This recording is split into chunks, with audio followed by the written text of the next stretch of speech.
ดีท่านผู้ชมที่เคารพและหักแพงทุกๆทานขอต้อนรับบรรดาทานเข้าสู่รายการเพื่อนกรรมกร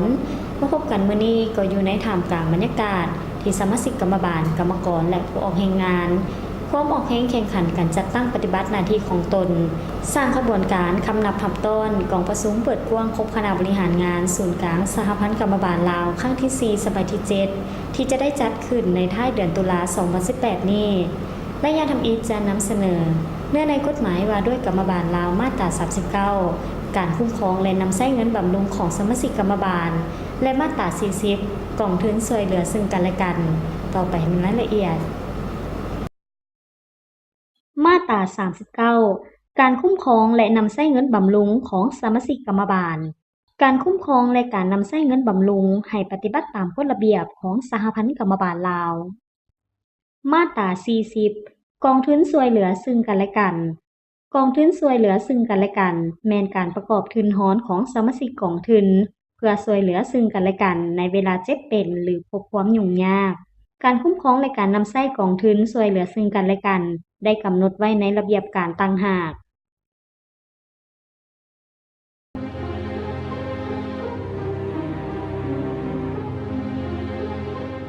ความจำเป็นในการใช้เครื่องป้องกันแรงงาน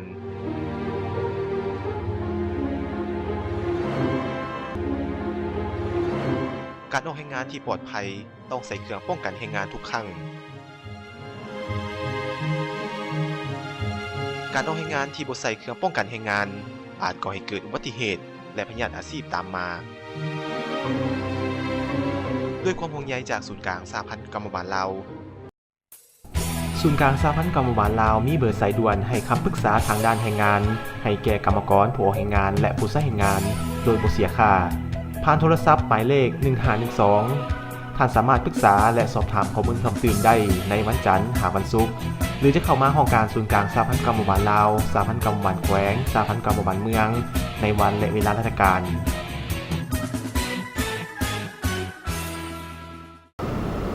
กับมารยานี้จะให้บรรดาทานได้ไปรับชมสหพันธ์กรรมบาลกระทรวงแถลงข่าววัฒนธรรมและท่องเที่ยวเผยแพร่กฎหมายว่าด้วยกรรมบาลลาวและคณะผู้แทนสหพันธ์กรรมบาลลาวสำเร็จการฝึกอบรมอยู่สาธารณรัฐประชาชนจีนและสถาบันพัฒนากรรมบาลลาวเปิดศูนย์อบรมการเรียนการสอนภาษาเวียดนามระยะสั้น6 เดือนให้แก่พนักงานสมาชิกกรรมบาลพร้อมด้วยคณะสาวหนุ่มศูนย์กลางสหพันธ์กรรมบาลลาวเข้าร่วมขบวนการออกแรงงานเนื่องในโอกาสวันอนามัยโลกเชิญท่านรับชมเพื่อแน่ใจเหตุการจัดตั้งปฏิบัติกฎหมายว่าด้วยกรรมบาลลาวฉบับปรับปรุงได้รับการจัดตั้งปฏิบัติอย่างกว้างขวางและปรากฏผลเป็นจริงในวันที่14 กันยายน 2018สหพันธ์กรรมบาลกระทรวงแถลงข่าววัฒนธรรมและท่องเที่ยวจัดพิธีเผยแพร่กฎหมายว่าด้วยกรรมบาลลาวฉบับปรับปรุงเป็นเกียรติเผยแพร่โดยทานวรรณาดวงพระจันทร์รองประธานคณะบริหารงานศูนย์กลางสหพันธ์กรรมบาลลาวเข้าร่วมรับฟังมีทานนางขันธลีพลเยี่ยมกรรมการคณะบริหารงานศูนย์กลางสหพันธ์กรรมบาลลาวประธานสหพันธ์กรรมบาลกระทรวงแถลงข่าววัฒนธรรมและท่องเที่ยวพร้อมด้วยสมาชิกกรรมบาลภายในกระทรวงแถลงข่าววัฒนธรรมและท่องเที่ยวในพิธีทานวรรณาดวงพระจันทร์รองประธานคณะบริหารงานศูนย์กลางสหพันธ์กรรมบาลลาวได้ยกให้เห็นความหมายความสำคัญของกฎหมายว่าด้วยกรรมบาลลาวฉบับปรับปรุงประกอบด้วย11ภาค6หมวดและ57มาตราท่านยังได้อธิบายละเอียดให้สมาชิกกรรมบาลได้รับรู้และเข้าใจอย่างลึกซึ้งสามารถนำไปจัดตั้งปฏิบัติตามภาระบทบาทสิทธิและหน้าที่ของตนให้ถูกต้องและสอดคล้องตามสภาพความเป็นจริงแนวใส่ปกป้องสิทธิและผลประโยชน์อันชอบธรรมของสมาชิกกรรมบาลกรรมกรและชาวผู้ออกแรงงานเพื่อรับประกันบ่ให้เกิดข้อขัดแย้งทางด้านแรงงานระหว่างผู้จ้างงานและผู้ออกแรงงานจากนั้นยังได้เผยแพร่เนื้อในข้อแข่งขันหาเป็นเจ้าให้แก่สมาชิกกรรมบาลได้รับรู้เข้าใจและนำไปจัดตั้งปฏิบัติให้ปรากฏผลเป็นจริงเพื่อสืบต่อการร่วมมือช่วยเหลือซึ่งกันและกันระหว่างสหพันธ์กรรมบาลลาวกับสหพันธ์กรรมบาลทั่วประเทศจีนในการแลกเปลี่ยนเยี่ยมยามและฝึกอบรมเวียกงานกรรมบาลให้แก่สหพันธ์กรรมบาลลาวการเข้าร่วมฝึกอบรมในครั้งนี้ประกอบมี30ทานหญิง8ทานที่มาจากศูนย์กลางสหพันธ์กรรมบาลลาว7ทาน สหพันธ์กรรมบาลแขวง11ทานสหพันธ์กรรมบาลเมือง3ทานและกรรมบาลจากกระทรวงอ้อมข้างศูนย์กลางสหพันธ์กรรมบาลลาว4ทานในระหว่างวันที่2หา9กันยายน2018อยู่ที่นครหลวงปักกิ่งให้เกียรติเปิดสุดฝึกอบรมโดยทานซีเอิ้นยี่รองหัวหน้ากรมพัวพันธ์ต่างประเทศสหพันธ์กรรมบาลทั่วประเทศจีนเป็นเกียรติเข้าร่วมของทานอุ่นคำบุญยแสงหัวหน้ากรมปกป้องแรงงานศูนย์กลางสหพันธ์กรรมบาลลาวการฝึกอบรมครั้งนี้มีอยู่5หัวข้อคือแนวคิดสีจิ้นผิงเกี่ยวกับสังคมนิยมที่มีสีสันพิเศษของจีนเศรษฐกิจมหาภาคและสิ่งท้าทายต่อจีนการพัฒนาการประกันสังคมของจีนและบทบาทของกรรมบาลความปลอดภัยของการออกแรงงานบทบาทของกรรมบาลและการร่วมมือหนึ่งแล้วหนึ่งเส้นทางนอกจากการฝึกอบรมแล้วทางคณะยังได้ไปทัศนศึกษาเที่ยวชมสถานที่ท่องเที่ยวบูฮานต่างๆและไปทัศนศึกษาอยู่บริษัทผลิตยาซีลูกจากนั้นก็ได้เข้าพบปะแลกเปลี่ยนบทเรียนกับกรรมบาลแขวงไฮลำการฝึกอบรมครั้งนี้เป็นการยกระดับความรู้ความสามารถในการเคลื่อนไหวเวียกงานกรรมบาลก็คือเวียกงานปกป้องแรงงานปกป้องทั้งสังคมและปกป้องสิทธิผลประโยชน์อันชอบธรรมของกรรมกรและผู้ออกแรงงาน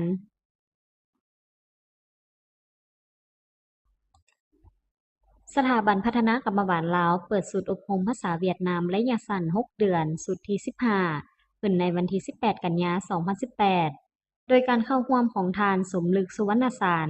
กรรมการคณะบริหารงานศูนย์กลางสหพันธ์กรรมบาลลาวหัวหน้าสถาบันพัฒนากรรมบาลลาว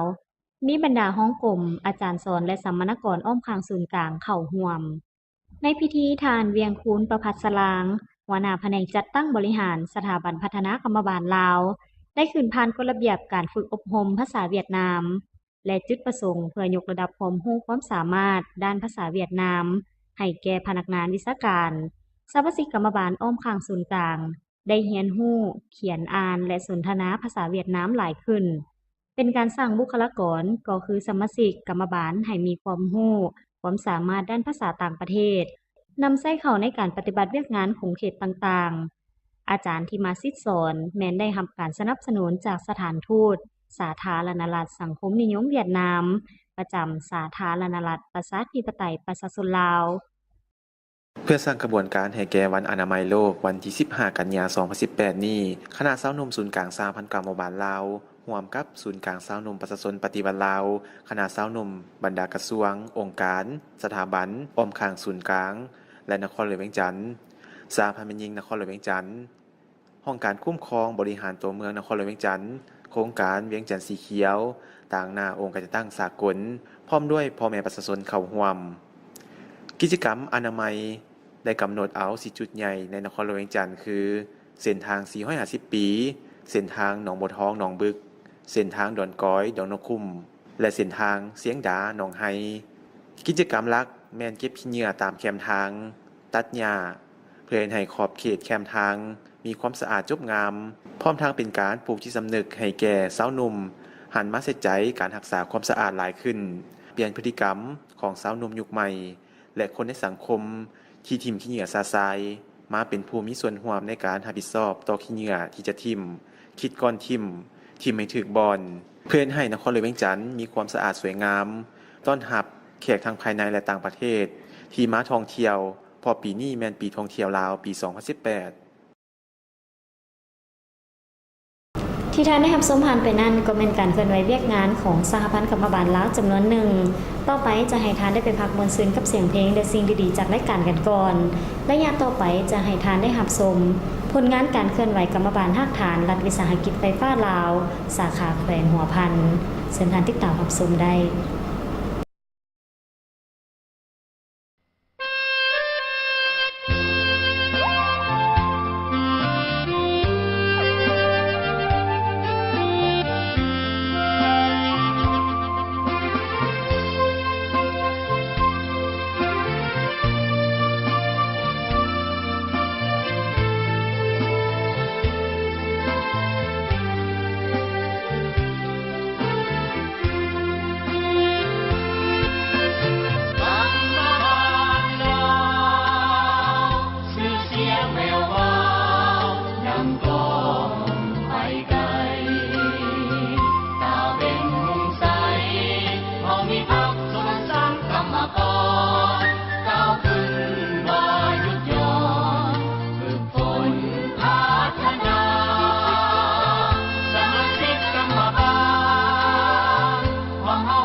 ความจำเป็นในการใส่เครื่องป้องกันแรงงาน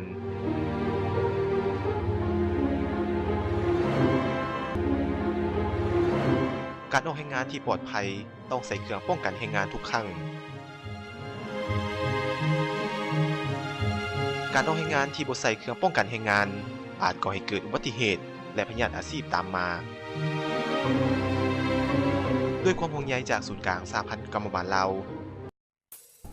ศูนย์กลางสหพันธ์กรรมบาลลาวมีเบอร์สายด่วนให้คำปรึกษาทางด้านแรงงานให้แก่กรรมกรผู้ออกแรงงานและผู้ใช้แรงงานโดยบ่เสียค่าผ่านโทรศัพท์หมายเลข1512ท่านสามารถปรึกษาและสอบถามข้อมูลเพิ่มเติมได้ในวันจันทร์หาวันศุกร์หรือจะเข้ามาห้องการศูนย์กลางสหพันธ์กรรมบาลลาวสหพันธ์กรรมบาลแขวงสหพันธ์กรรมบาลเมืองในวันและเวลาราชการ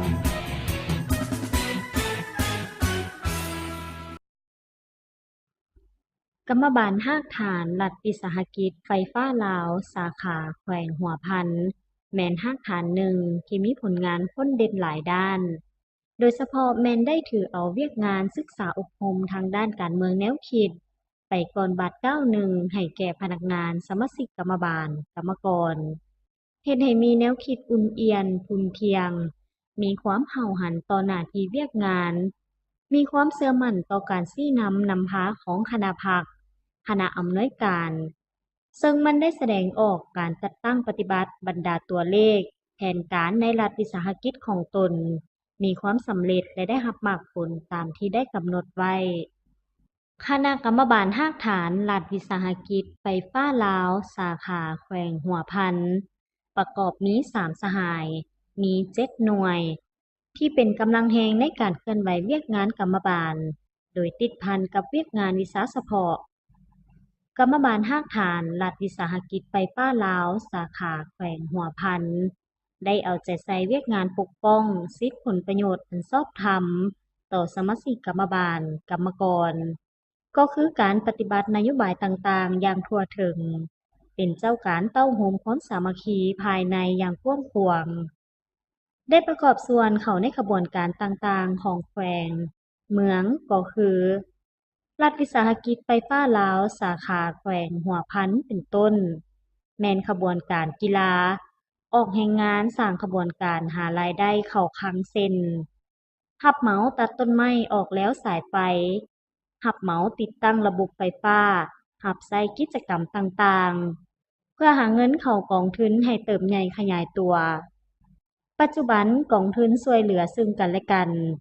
กองทุนทานุเคราะห์และกองทุนหารายได้ต่างรวมมี291ล้านกว่ากีบได้ปฏิบัตินโยบายต่อสมาชิกกองทุนในเวลาเจ็บเป็น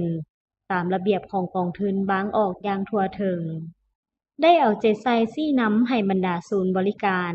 แผนกการที่เกี่ยวข้องลงเผยแพร่ระเบียบหลักการใช้ไฟฟ้าให้แก่พ่อแม่ประชาชนรับรู้และเข้าใจถึงคุณประโยชน์และผลร้ายของการนำใช้ไฟฟ้าบ่ถูกวิธีและเวียกงานสื่อมวลชนแม้นได้เก็บตำข่าวถ่ายภาพส่งให้ประชาสัมพันธ์ไฟฟ้าลาวสำนักงานใหญ่เพื่อส่งออกข่าวทางหนังสือพิมพ์เป็นปกติได้เป็นเจ้าการติดตามกวดกาสมาชิกภายในหน่วยก็คือรากฐานของตนต้านสกัดกั้นปรากฏการณ์ย่อท่อต่างๆบ่ให้เกิดขึ้นเป็นเจ้าการในการบริการแก้ไขไฟติดขัดต่างๆให้ว่องไวทันเวลาหลีกเลี่ยงเสียงจมวาจากสังคมในระยะผ่านมากรรมบาลฮากฐานรัฐวิสาหกิจไฟฟ้าลาวสาขาแขวงหัวพันได้ต้อนรับการมาเยี่ยมยามของคณะผู้แทนไฟฟ้าแขวงเซินล่าและแขวงแทงหัวเพื่อแลกเปลี่ยนบทเรียนซึ่งกันและกันได้1ครั้งรายละเอียดทานสุริยาธรรมวงศ์รองหัวหน้ารัฐวิสาหกิจไฟฟ้าลาวสาขาแขวงหัวพันให้รู้ตื่นอีกว่าหากฐานของพวกข้าพเจ้านี้ก็ถือว่าเป็นหากฐานหนึ่งที่ได้ประกอบส่วนในการเคลื่อนไหวเวียกงานต่างๆที่ทางแขวงก็คือทางเมืองได้ชี้นำบอกเลยว่าได้ปฏิบัติตามภาระบทบาทของทางเวียกงานของพวกเราเนาะดำเนินการบริการติดตั้งไฟบริการซ่อมแปลงไฟให้ทางพ่อแม่ประชาชนเนาะให้ได้สมใช้ไฟทั่วแขวงเนาะกู้ หนี้สินค่ากระแสไฟที่ทางพ่อแม่ประชาชนก็คือทางภาครัฐได้สมทรายไปแล้วนั้นให้ได้ตามแผนการก็คือว่าทางพวกเฮามันต้องได้อยู่ 97% ขึ้นไปเฮ็ดการบริการที่ว่าเฮ็ดอะไรให้พลังงานตกเนี่ยให้มันน้อยที่สุดเพราะว่าพวกเฮานี่มันได้ซื้อไฟจากทางอีเดียเจนและก็ทางไฟฟ้าเวียดนามเพื่อมาบริการให้ทางพ่อแม่ประชาชนของเฮานี่ได้สมทรายเนาะการบริการไฟของเฮามีอยู่10เมืองเนาะที่ว่าได้มีไฟสมทราย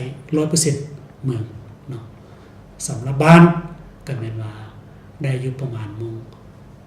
85% ของจำนวนบ้านและจำนวนครอบครัวที่ได้สมทรายไฟพวกเรามันได้อยู่ 75% เนาะแต่ว่าก็ยังเป็นเวียกหนักอยู่เกี่ยวกับทางเวียกสาขาก็คือทางสมาชิกกรรมการพวกเราในต้องได้สมทรายการกสิทธิแทน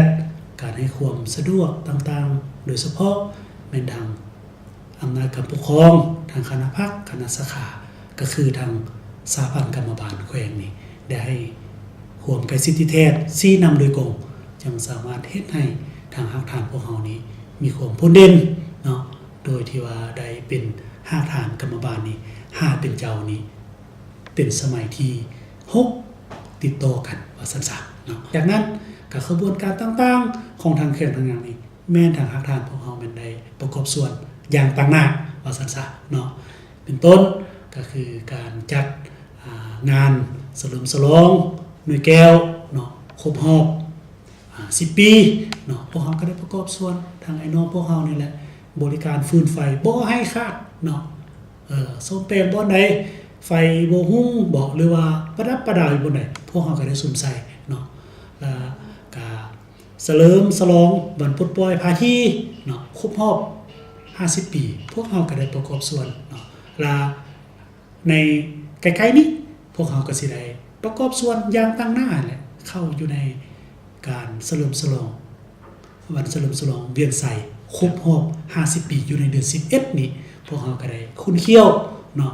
แบ่งกำลังเพื่อเฮ็ดจังไดอยากให้มันเป็นสีสันเนาะใบหน้าใบตาของแขวงก็คือของทางเวียกงานวิสาหเฉพาะองค์การจัดตั้งกรรมบาลเนาะเว้าร่วมเป็นว่าเบื้องไฟฟ้าลาวพวกเราได้ประกอบส่วนทุกสิ่งทุกอย่างเพื่อเข้าอยู่ในเวียกงานสังคมของแขวงเนาะแต่ว่าเวียกงานของทางกรรมบาลก็คือทางรัฐวิสาหกิจไฟฟ้าลาวสาขาแห่งพันธ์นี่ที่ว่าได้เคียงคู่กันไปโดยเฉพาะหมายความว่าทางภาคทางกรรมบาลของพวกข้าพเจ้าที่ได้เคลื่อนไหวอยู่ในแขวงนี้ถือได้ติดพันกับเวียกงานของกรรมบาลโดยตรงเจ้าสมาชิกกรรมบาลพวกเขานี่สำหรับอยู่หากฐานเนาะมีอยู่86สาย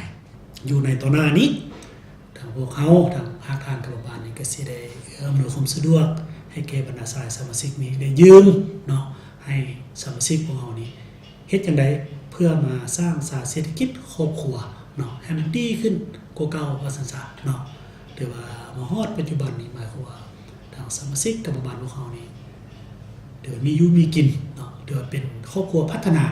เนาะ 100% เนาะอันนี้นี่มันมาเป็นเวียกงานที่พวกเฮาก็สามารถเฮ็ดได้เนาะ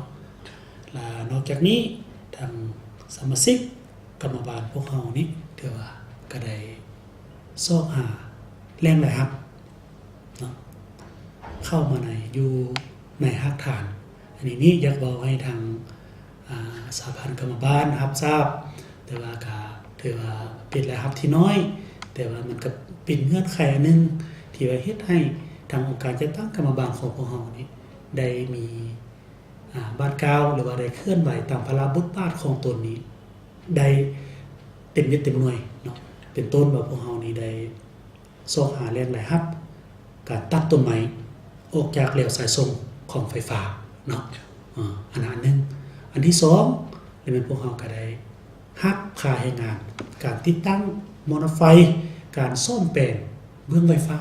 ว่าซั่นๆแม่นนี่แม่นองค์การจัดตั้งพวกเฮานี่แม่นได้เสนอเนาะก็ในนามข้าพเจ้าเป็นในนามคณะภาคคณะสาขากล้าได้ข้อคำคิดกับเห็นนำทางสหเลขาทางหัวหน้าเพื่อเฮ็ดจังได๋ให้อำนวยความสะดวกให้องค์การจัดตั้งเหล่านี้มีกองทุนเพื่อเฮ็ดจังได๋เวลาไปเคลื่อนไหวอยู่ภายในและต่างประเทศนี่นะ อยากให้มันมีงบประมาณหรือว่ากองทุนตัวนี้เนาะถือว่าการจัดตั้งปฏิบัติมาของเรานี่ถือว่าเติมใหญ่ขยายตัวหลายสมควรว่าซั่นซะ But it's the smiles, it's the people, the uniqueness, that's the real highlight. Come experience firsthand tropical weather, see the unspoiled land, the beauty of nature. ยินดีต้อนรับสู่ดินแดนแห่งอัญมณีแห่งแม่น้ำคองยินดีต้อนรับสู่ประเทศลาวคนลาวมีน้ำใจรักความปองดองยินดีต้อนรับสู่ดินแดนที่ยังคงเอาไว้ประเพณีของแผ่นดินลาวสวยงามแท้ๆ เชิญทานสัมผัสกับธรรมชาติวัฒนธรรมและประวัติศาสตร์ที่เต็มไปด้วยความสวยงามและความประทับใจสมกับคำเล่าลือของแขกต่างด้าวข้าวต่างแดนที่ย่องยอว่าประเทศลาวสวยงามและมีเสน่ห์ยินดีต้อนรับสู่ปีท่องเที่ยวลาว 2018 อย่างสุดใจ Warmly welcome to visit Laos Year 2018. ท่านผู้ชมที่เคารพมาฮอดนี้เวลารายการของพวกเขาก็ใกล้จะหมดลงแล้ว ก่อนจากกันขอเชิญชวนพนักงานสมาชิกกรรมบาลกรรมกรและผู้ออกแรงงาน สืบต่อปฏิบัติหน้าที่เวียกงานวิชาเฉพาะของตน ให้ติดพันกับขอแข่งขันหาเป็นเจ้า ที่ศูนย์กลางสหพันธ์กรรมบาลลาวว้างออกมาฮอดนี้ผู้ดำเนินรายการพร้อมทีมงานขอลาทานผู้ชมไปก่อน ขอความสุขโชคดีจงเกิดมีแก่ทุกๆท่าน ที่ให้แก่ติดตามรายการของพวกเขาตั้งแต่ต้นถึงจบสำหรับมื้อนี้สบายดี